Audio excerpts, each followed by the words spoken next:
Salut les amis, j'espère que vous allez bien. Bienvenue dans ce nouvel épisode, c'est que des plagiats, l'épisode 400. Et dans ce nouvel épisode, je vais encore analyser les plagiats que vous m'avez cités dans les commentaires des vidéos précédentes.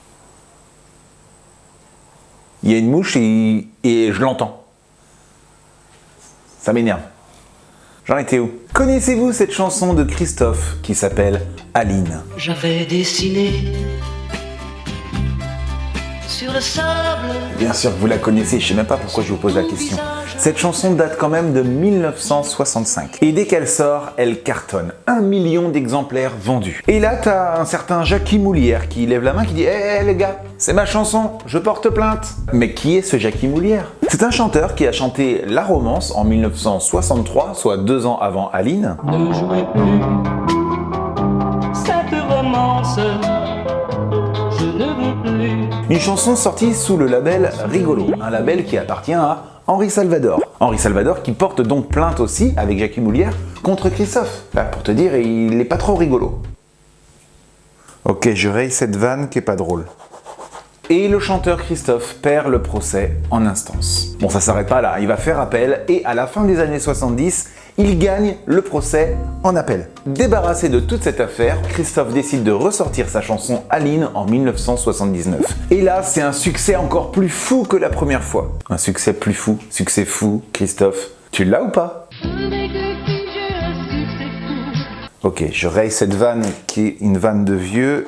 3,5 millions de copies vendues, que tu ajoutes aux millions d'il y a 15 ans. Et ça, c'était à l'époque, puisque évidemment, vous connaissez la carrière que Christophe a pu avoir avec cette chanson Aline qui a été un de ses plus grands succès et qui s'est revendue et revendue année après année. Et pour la petite anecdote, il faut savoir que Christophe a déclaré bien plus tard que malgré tout, il était conscient qu'effectivement, il y avait une certaine ressemblance entre sa chanson et celle de Jackie Moulière. Toute la vidéo, ça va être la chasse à la mouche. Je vais faire l'épisode de Breaking Bad.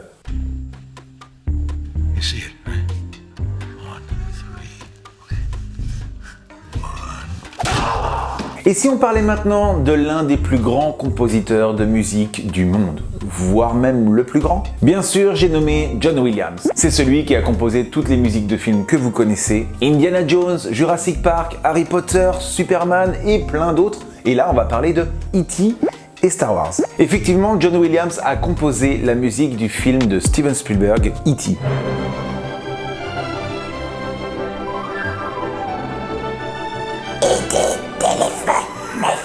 Et avec cette musique, il a été accusé par Leslie Baxter d'avoir copié Joy.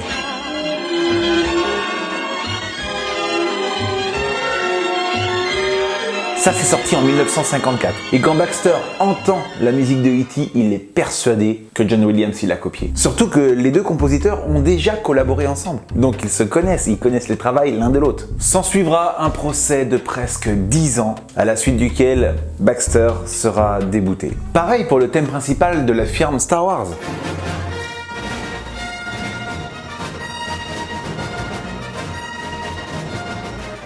Et là, beaucoup accusent John Williams de s'être un peu trop inspiré de la musique du film Kings Row.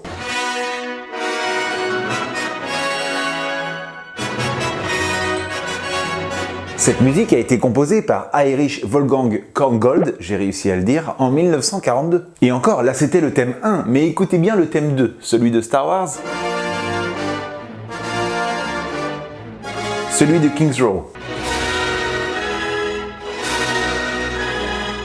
Forte inspiration quand même. Et après, si on creuse un peu, on peut encore chercher plus loin. En effet, là, je vous emmène en 1892 et je vous fais écouter Manon Lescaut, Intermezzo de Puccini.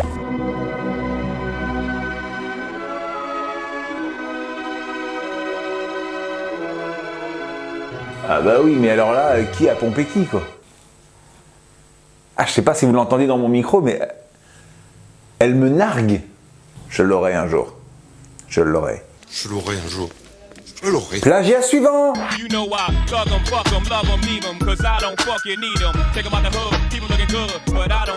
Big Pimpin de Jay-Z, c'est sorti en 1999 et c'est produit par Timbaland. Cette chanson utilise un sample d'une musique traditionnelle égyptienne, Kossara Kossara.